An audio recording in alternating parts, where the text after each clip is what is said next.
Welcome to the BLTnT podcast. I'm your host, Matt Loria, serving up real stories of business, life, technology, and transformations.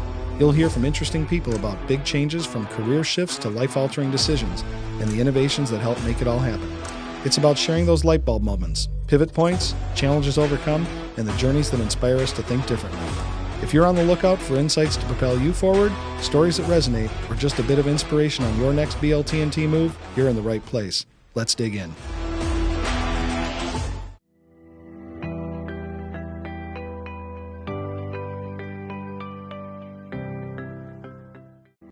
Welcome to this episode of the BLTnT podcast. I'm Matt Loria, and I'm here with Dr. Joel Kahn, interventional cardiologist, author, speaker, world-known vegan, and also recent guest of the Joe Rogan podcast show.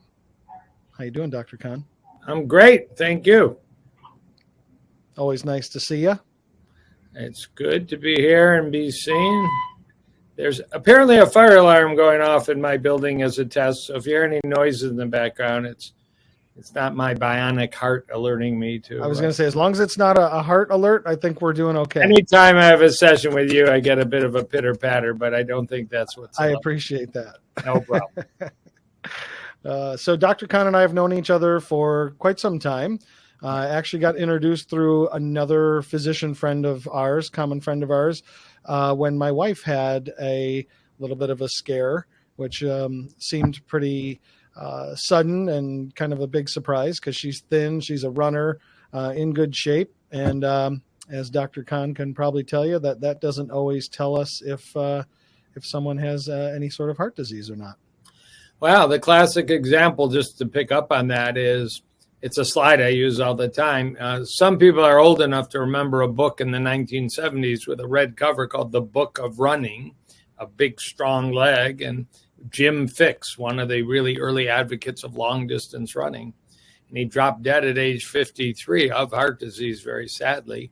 And the other part of the slide I use is Winston Churchill at age 91 with a big stogie and, 280 pounds. And how did he make it that far without a heart attack and without dementia? And you just can't look on the outside and tell what's on the inside. True. So ever since knowing Dr. Kahn, our family's been extensively tested repeatedly to make sure that we know what's going on the inside. So we definitely have a great long relationship with them and appreciate all of your test not guess theories. Thank you. And that is a hashtag, a meme, test not guess, and something that we can delve into. So, as you know, we're going to cover a whole lot about each other here: business, life, technology, and transformations. And you're full of all of those, full of a few other things, but full of those as well. The business side is really what first got us chatting. Was you essentially left the whatever we want to call this, the mainstay, the standard medical practice, and have been off on your own as a concierge doctor for quite some time now. Can you talk about that a bit, please? Yeah, well, there's two comments. One is I've been through 5 maybe different practice models. 3 of them at least were group practice, where there's 8 to 15 doctors, usually a practice administrator, and I just like seeing patients, so I didn't get very involved in practice administration. But there were meetings and board, papers and the rest. I did have a 3-year stint as an employee of the Detroit Medical Center. Probably 20,000 physician employees. My boss is the current mayor of the city of Detroit, well-known guy, and that was an interesting experience. Just ignore the background, as I said. And then finally, it's very different to own your own practice. And I don't know how long the noise will go on, but everybody just hang with me here. So for about 9... Unless it says this is not a test, then we'll be fine. Yeah, I think it's fine. And there's no fire trucks outside. So I don't know. We'll just keep going. But, owning your own practice, renting your own printing machine, getting your own business insurance, having, a payroll system for your own employees, all that is something that increasingly in medicine is rare. The vast majority of physicians now work for hospital systems or big entities. And we've lost that small entrepreneurial approach, which is also kind of controlling your destiny approach. I mean, my wife can fire me. That's my biggest risk. But so far, she's been a good administrator to me. And that's about it. And, it's joyful. The other thing is I walked away, very scary day in 2015 when I walked away from Medicare and Blue Cross and said, I have value to people. People don't pay an attorney usually with legal insurance. They pay an attorney for their value and the rest. And I believe that I have educated myself, gone to conferences, and done advanced work. So, that was a scary moment. But the end result now, 9 years later, is it's a very entrepreneurial feeling. You own your business. Many of the people listening to us own their business. We know that there's a lot of responsibility to being a business owner. There's a lot of risk. There's a lot of nights that you wonder. And anyways, I've enjoyed all that. I grew up in a family business, retail business. I saw the difficulties in times my father had making decisions about where to spend the blue chips. And same thing happens here. But if you can create it in medicine, as rare as it is, it's still a wonderful model. I'm rolling the dice that I can convince you that I'm worth your time and your money. So I have to do value added. I have to do very personal. I have to do a lot of follow up. And, I don't mind that. I don't mind being on vacation and answering patient emails because, they're like family to me. Well, we grew up, my family, my dad's parents, my dad, when he was younger, grew up next to Dr. Hefka. And Dr. Hefka was always our family physician. And actually that through that lineage of Dr. Hefka's office is actually how we became to know the doctor that introduced you and I. Right. Because his brother actually was ultimately the guy who purchased the practice. But we always had this, the old fashioned, like you'd see on TV, the guy with the bag that came to your house, or you could go to his house, or, you had his home phone number, you had his work phone number, and almost felt like unlimited time with them, and certainly knew the entire family, knew the entire story, right, all the way through. And so the level of care that we always experienced in our life was amazing. And then, after Dr. Hefka retired and then since passed, we were then kind of part of the medical system. And so until we were turned on to, the model that you have, we really didn't experience that again. So I see you as a cardiac guy, concierge, and then they have another doctor concierge on the what do they call the primary care physician, PCP. Right. And so, that's about the only way these days to get the type of attention that what you can provide. Yeah, there's really good doctors in a really tough medical system. I hear patients tell me, patient this morning told me, waiting in the waiting room for 45 minutes or an hour and seeing a nurse practitioner or physician assistant, which are wonderful people, but they came to see their doctor and they didn't know the appointment was not going to be with their doctor. I mean, these are the trends that are out there. And I think at some point, AI, you may be giving your history to a robotic interviewer. That actually may be reasonable. That actually may help quality diagnosis, actually. But, people still like personal touch. And, my patient at 2:00 is in my office at 2:00, and I value their time. They're very often, like you are, important executives and teachers and, health professionals. And, I want to get them in and out and honor their life too. So, yeah, I know a lot about my patients. I usually know the dogs' names, and I always know where they eat, what they eat, who cooks their food, and all the details that kind of make a difference. Well, I think the thing that people maybe don't understand too is that it's not that expensive of an investment to actually see a doctor like you. So I think sometimes it's just that people don't know that it's an option. Yeah, it's true. There's a couple of extreme examples in this country of $40,000, $50,000 a year to have a high profile concierge physician. I mean, I'd have to see 200 patients to generate $40,000, $50,000. It's much more reasonable. And I could raise it, but I really like the diversity of what I do. I do see school teachers, retirees. I see people in the clergy, and I see people that run $100 billion businesses. And, honestly, their blood pressure and their blood work and their heart testing and their issues are all the same, of course. Absolutely. And it sounds like, it always feels like to me, you're very filled up in your job. It fills your heart what you're doing. Am I correct? Right. I don't know if it's pathologic. I golfed in the past. I've been a fisherman in the past. I'm very dedicated to my family and my elderly mother, and I'm very dedicated to my career by reading and keeping up to date. But largely, one of the best things you can do, and this doesn't relate to everybody, but if you're in the service industry, it's wonderful. And I love talking to my patients and I love working with them. So, I don't really call it work. It's a passion. It's a profession. And it's been a wonderful, wonderful thing. I recently turned 65 years old, and some of my peers have retired, but I hope to repeat this interview in 10 years, and I'll bring you all the updates and maybe more than that. And you opened a location in Florida as well, so that you can see patients in both Michigan and Florida.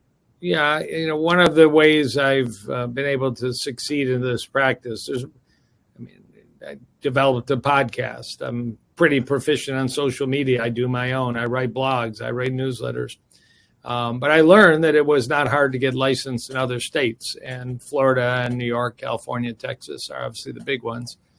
But I have about 20 licenses, and I grew up visiting Florida all the time. My mother spends the winter in Florida, and it just became possible to create a real hybrid practice. So I could have just done telemedicine in Florida, but I have so many patients down there, and some of them come up to Michigan. So I opened an office in Boca Raton in Miami and bounced back and forth for a few months this year. I'll do it again next year.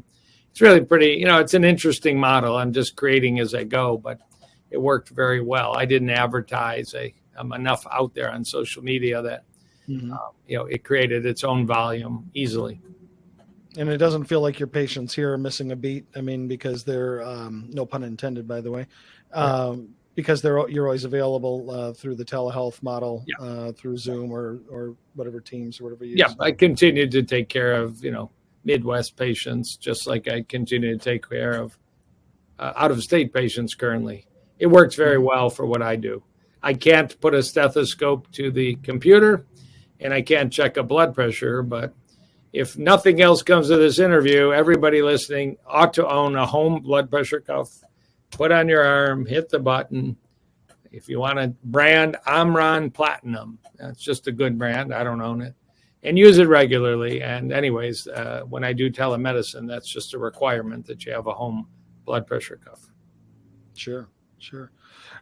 So the transitions that you made, is there any kind of any thoughts you might share with other physicians or other business owners or people that you can relate with going through those transitions from the traditional model to the model that you're under now to this kind of ever evolving model that you're continuing to explore as you as you continue to serve your patient base?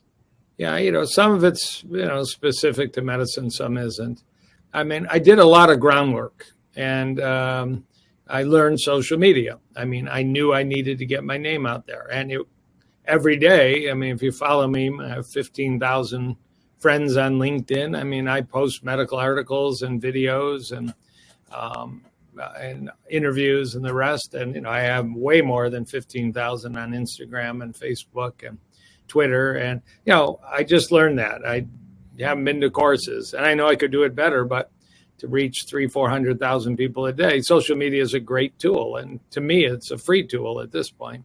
I don't pay anybody. I rarely have a consultant in that area. Number two, you need a website, obviously, and I've been through a few generations, but I have a pretty good SEO-enhanced website. And I add new content to it because I'm told that does upgrade your search potential. Number three, I did hire at a lower cost a firm that offers patients, when they leave the office, the opportunity to leave a Google review right away on their phone. And I have 1,600 five-star Google reviews. And, I think people use things like that.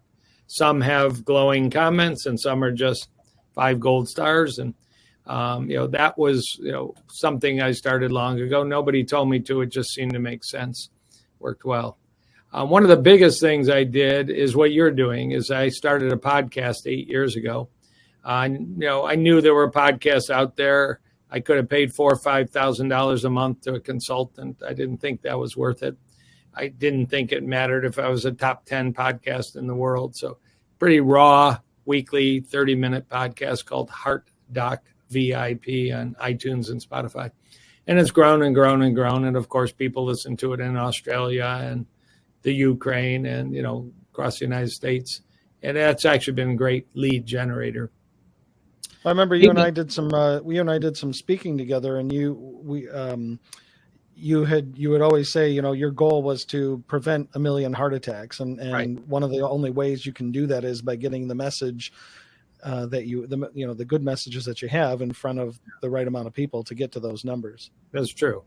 But then the next thing really was, and I'm not going to go real long here, was, how do I get a message across? Well, it's constant self-education. And it actually, before there was self-education, before I opened my own clinic, I went back to many courses, paid courses, continuing medical education courses. Some were in the standard world, but many were in the integrative, holistic, natural health world, usually through university connections. So there was some credibility to it all. And I did a lot of that. And that's where I developed my voice. And that was about 2011, 2012. So I quickly got a book contract with Reader's Digest and published a book and wrote in their magazine. And, it just gave me some instant appearance of credibility. Now, I know you know me well enough to know that that's, largely smoke and dagger. No, I have credibility. I have authority. Well, I think your credibility really, a lot of your credibility comes from the fact that you have the traditional medicine side and you have the holistic medical side. So I do know, when we talk about vitamins or we talk about supplementation, that you're actually looking at the regular pharmaceuticals that someone takes as well and saying, okay, do we have any data? Does this interact? Does this not interact? Right. And then the other thing that I've noticed about you too, that I think brings a balanced approach is that you are constantly updating yourself on the data. And so you will change your opinion based on the data, right? And I think also there's new things come up. I have brought in new technologies, new testing, and even just like everybody's heard of Wegovy and Ozempic, and those drugs have come on like a hurricane. But 2 years ago, very few cardiologists were putting them, in their knowledge base. They were diabetic drugs, and I slowly had to learn the science. But just every step is another tool in the toolbox, and not that I use those a lot. I'll just share. Well, I guess what I'm talking about though too is like you're a vegan. You have been for over 40 years, correct? Right. And you treat people with a vegan diet as part of for some. But you also, when you're doing your research, I've seen you write and heard on your podcast you talking about the Mediterranean diet and things of that nature. So it's not like you're fixed minded, I think is the piece. And I think that to me is what speaks to entrepreneurs or people who might be listening to this. Is that's where they can find that commonality with you. Well, I had a heart patient this morning before we started to talk, and I could sense, she has heart disease. She's 83, that she was not going to get much of my vegan message. My vegan message is because the science is so strongly in favor of it for heart patients. So I'm not going to make her feel bad or, preach to her. But she did leave here with one of the books I've written on that topic, which is all science-based. It's all heavily referenced. And, I'll give her some time. We'll see. I'm happy if she'll eat a big salad every day and, a little less animal product, a little more plant product. We'll see. I just want to share because it is interesting. At the very beginning, I was introduced to some high-level marketing meetings, very much like you're involved with. And I'll say there was a gentleman in Tempe, Arizona, Joe Polish. Many people know Joe Polish. He's very good friends with Tony Robbins. They do many events together. And he had a group called 25K because it cost 25K to spend a year in his group. And you had to fly out there, so it cost more than 25K. And I wasn't the only physician there, but there weren't a lot. And usually there was something they had to sell, a vitamin line, some equipment, because, and I just had my time to sell. But I learned so much during that year. I didn't continue on because I didn't have the kind of volume to justify it. And it's kind of a dirty word to talk about learning about marketing and reading marketing books. And I did. And I didn't get great at it, but, I learned enough about, newsletters. And, he was big on yellow pages. I never did that. But I will say the big deal was you had a chance to do like a TED Talk. It was a 10-minute TED Talk. And somebody canceled, and I was given like one day, would you like the spot? And I'm bold. I said, yeah. And I had to create a 10-minute PowerPoint. That's a lot easier than an hour-long PowerPoint. And the topic I talked about became a book. And the book kind of became my platform for what we're talking about. I'll be promotional. The talk I gave was called Dead Execs Don't Get Bonuses, which is a book. It's inexpensive. And it sort of light out, I told my wife what I was going to call the book. She said, you're nuts. People will be offended. Dead exec spouses will be offended, and they might be. But, when the CEO of McDonald's, Jim Cantalupo, drops dead at age 60 in a hotel in Miami, there's a story there. And that impacted his family. It impacted the business. It impacted the board. And so anyways, this is a plan. And much of what I do in my practice is, you're buying life insurance. I want to teach you about health insurance in terms of, testing and disease identification, disease prevention. And I'll work with your brain, too. I'll work with your cancer risk. So it's very much a corporate philosophy, but it's much more aggressive even than patients of mine that go to the Mayo Clinic, great place, or Cleveland Clinic for executive physicals. This is even more in depth than that. Sure. And what do you do from an annual standpoint for folks? I know Cleveland Clinic offers their executive physicals for, I don't know, around $3,500 or something like that.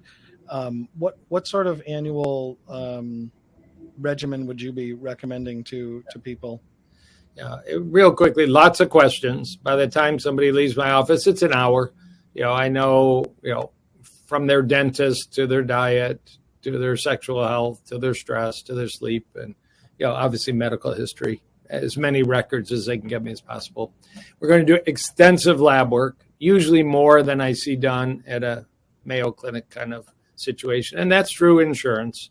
I don't have people self-pay for labs, although there are several companies now that if you're willing to pay $400 or $500, you can get an unbelievable panel of blood work that you self-pay for. And sometimes we use that.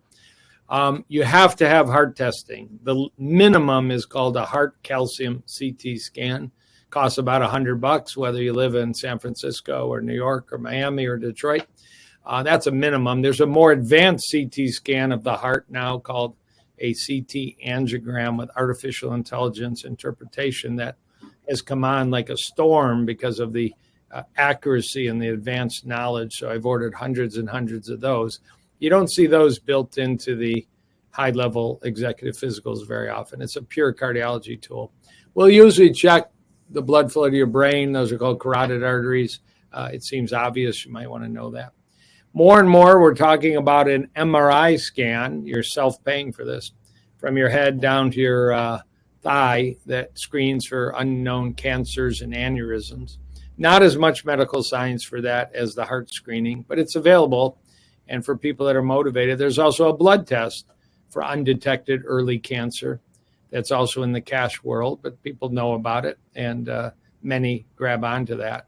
If you're going to win the battle against heart disease, you better focus on the next battle, which is cancer health. And we're going to talk a lot about brain health.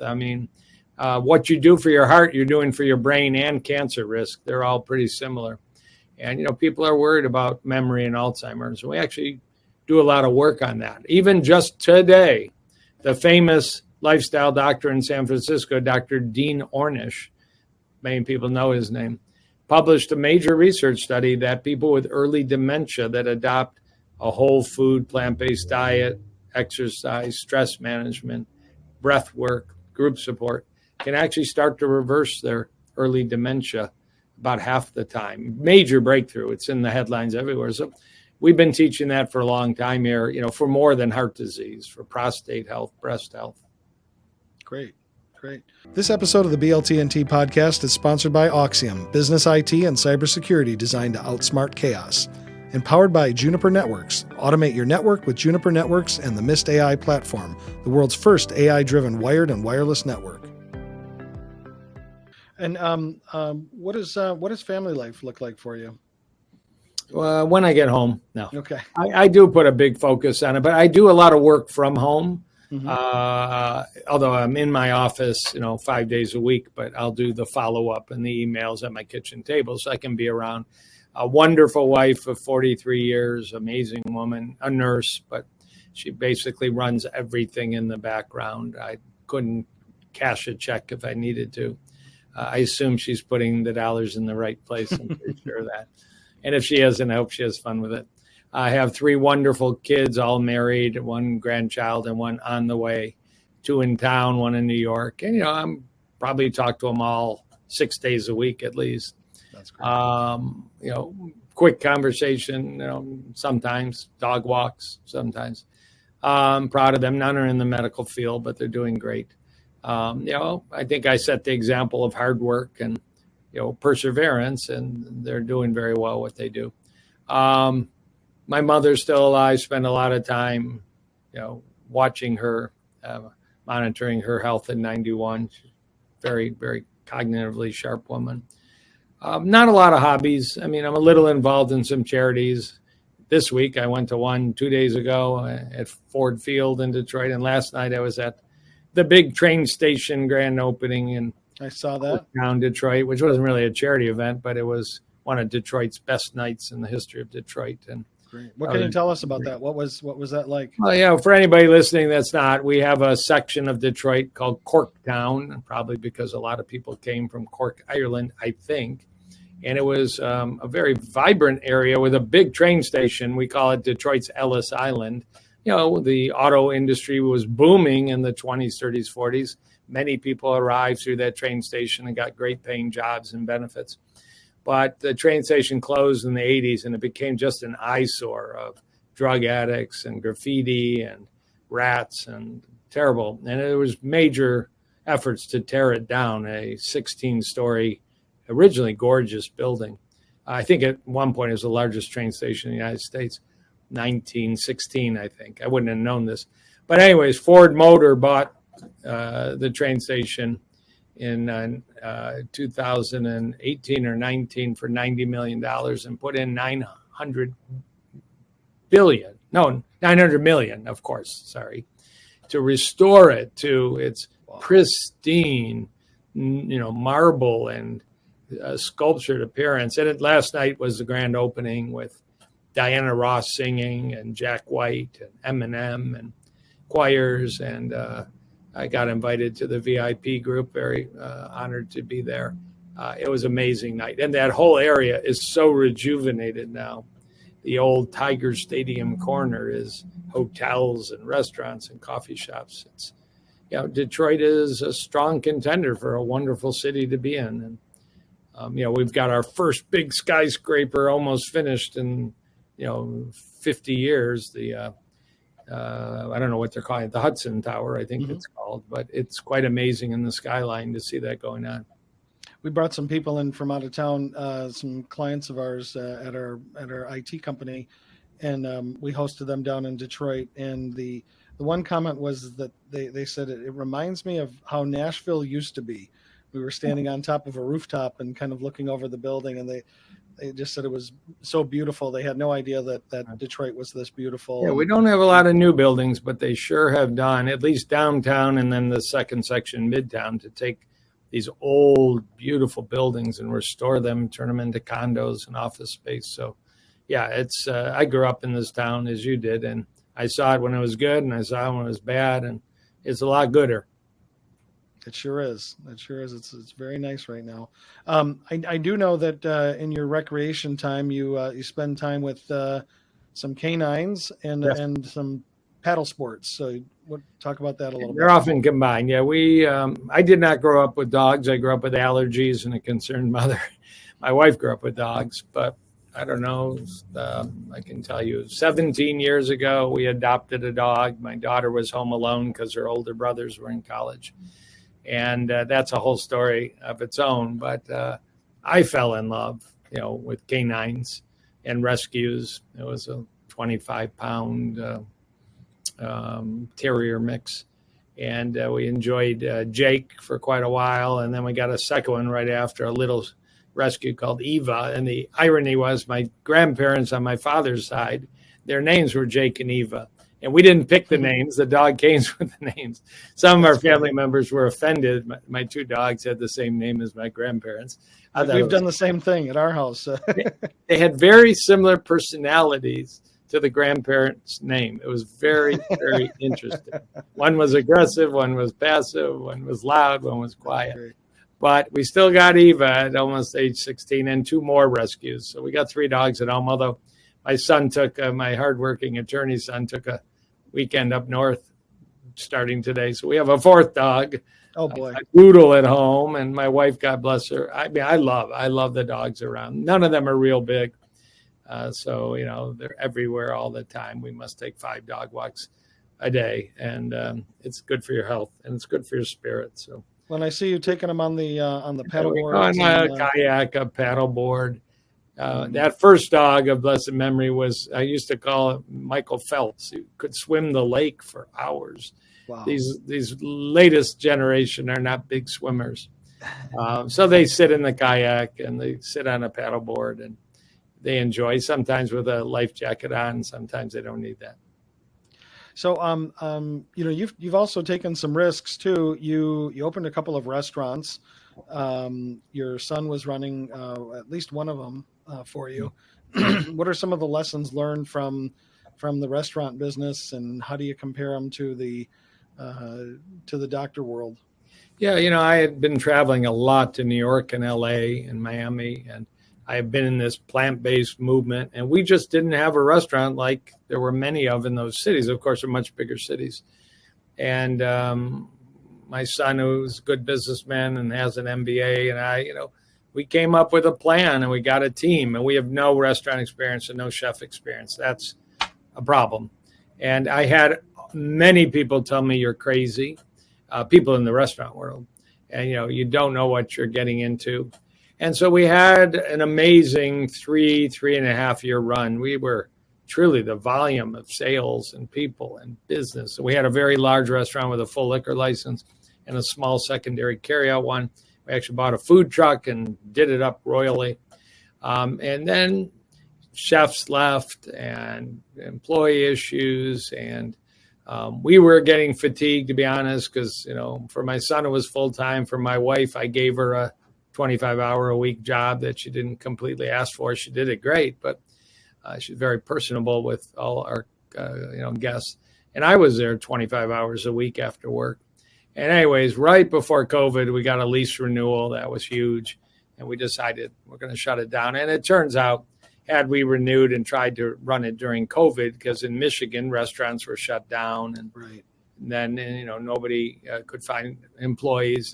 It's still a tough business in 2024. Lessons learned: stick to what you know best. Maybe don't go in the restaurant business if you're not chef trained, because that actually would have helped one of us to be chef trained. I don't regret it. Taking risks. It was a wonderful time. I lost money. But if you've never stepped out of your mold, you're never you're at risk for losing money. But it never was, going to risk my primary passion and vocation. And I've done a few things along the way, but I've had a very straight through line of cardiology practice being my primary thing I do. And, I didn't lose my mind to close my practice and go in the restaurant business. We picked about the toughest industry you can pick. So, we know, the statistics at 5 years, the percentage of restaurants are no longer open. So we proudly say we did it. And frankly, there's people come up all the time. I wish you were open. Last night, people are asking, I wish you were open, because there's no substitute in Detroit, unfortunately. No, in fact, I mean, a lot of the people that were in that circle that, that you've introduced me to, I mean, had places, had to close them. And it's, right. It seems like a big challenge. I mean, there's a few healthier options out there now that are chain related. If there's a Clean Eats, I've seen Clean Eats, breadless, things like that, but no vegan, options like that. Really the trend in the industry actually is some of the large vegan restaurants on the coasts are now adding organic meats, a little more like the chain called True Foods that Andrew Weil's involved with. It's a more obvious business model. You can with only 1 to 2% of the population apparently being vegan, and the number hasn't grown much, to be honest, and we're all surprised. Really? Hasn't really grown much, if you can now capture the other 97% with a pleasing location and meal. We struggle with it. I just couldn't do that. I mean, having been so dedicated to what we did, and I don't know that it would have been a different outcome if we had some chicken and fish dishes. Sure. We would have lost for sure our core, audience.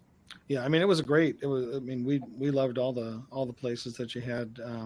They were amazing. So you couldn't tell from the outside that you didn't have experience in the restaurant business. No, somehow we pulled it off at 500 covers a night on a Saturday for a couple of years, which is a huge number, yeah. And we had good ratings and reviews. If anybody ever is in Austin, Texas, my food truck's still there. I don't own it anymore. It's called ATX Food Co. It's amazing on Lamar Avenue. So I'll give a shout out to 2 Detroiters that moved to Austin to do that project, and they've done it amazing.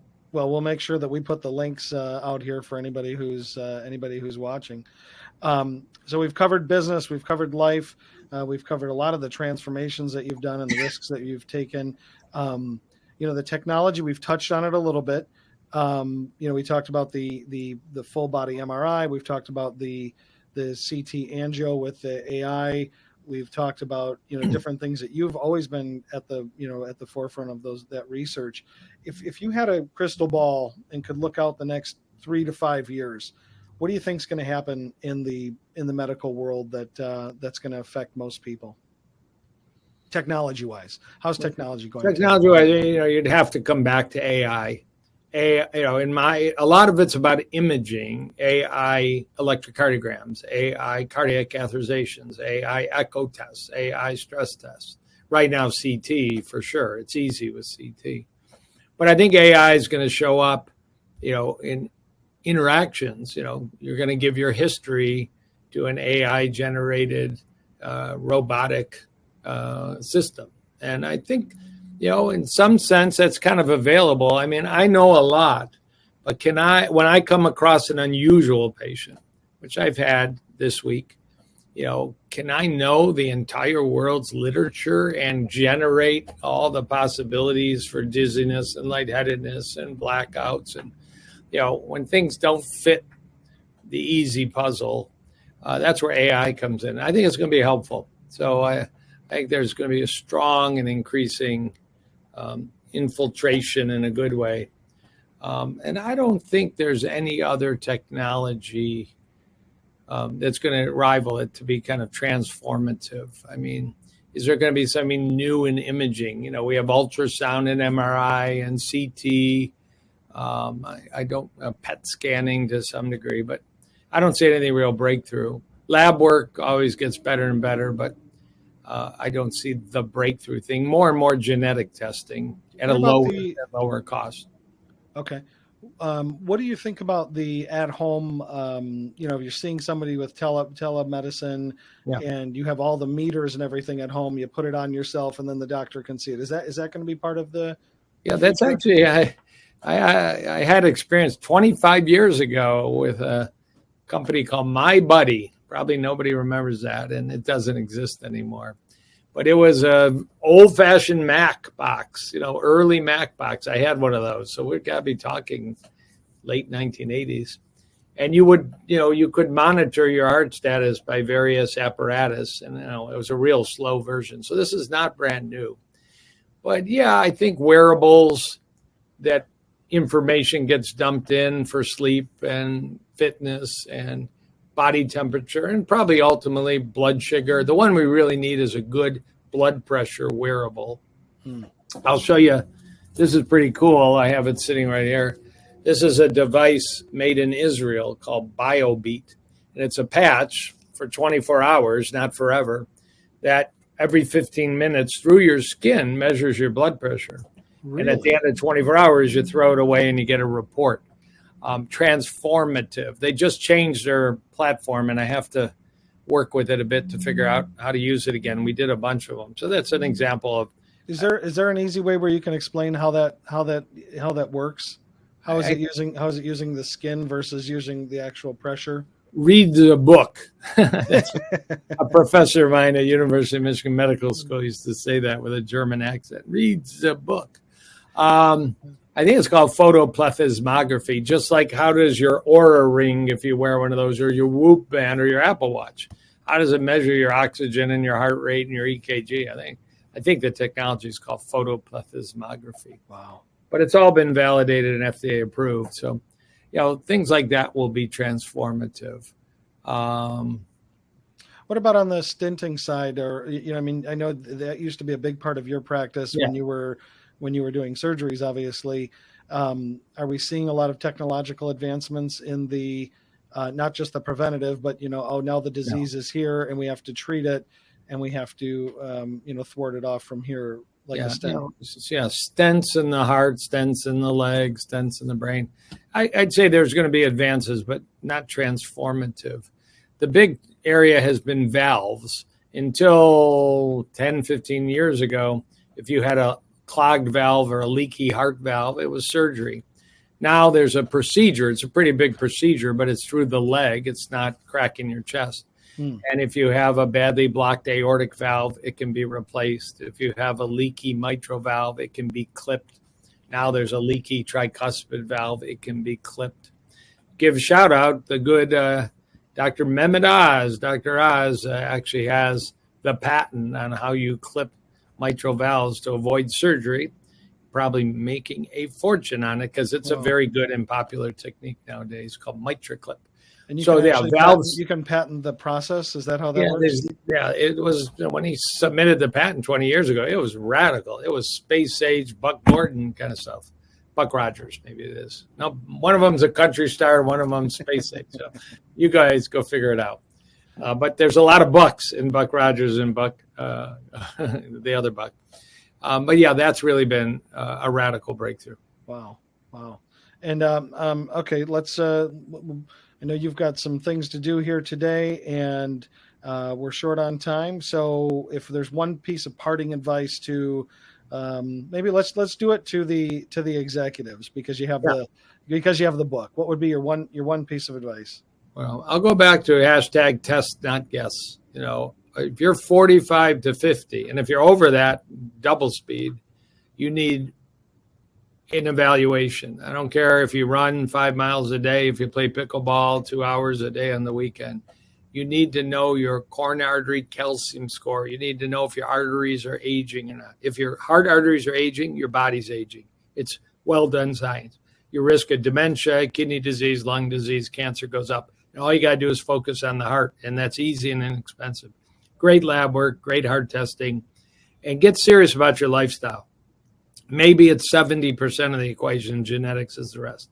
But it does matter. You don't want to retire, from a great executive career and, get involved in the American medical system with disease.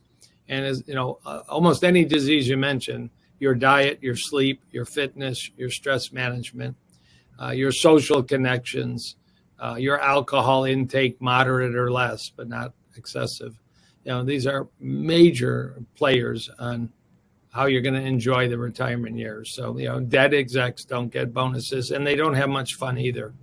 And, heart disease, cancer, brain disease, and what we call metabolic disease, the diabetic spectrum. We're really good at testing. You may pay out of pocket, but we're really good. Good. Now, what about smiling? You did bring one. Smiling is key. Smiling, I would say smiling and gratitude. I wake up every morning. There's an ancient Hebrew prayer that takes 30 seconds. I actually say it every morning, just acknowledging that there are people that didn't wake up, and there are people that woke up with a health issue. So, can you say it? Can you say it for us in Hebrew? Well, yeah, I can.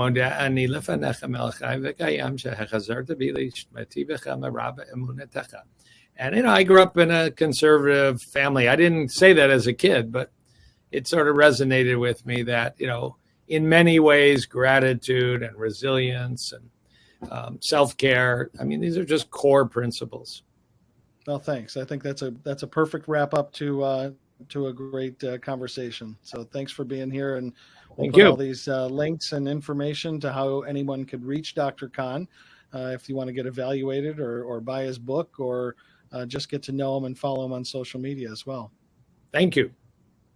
Thank you.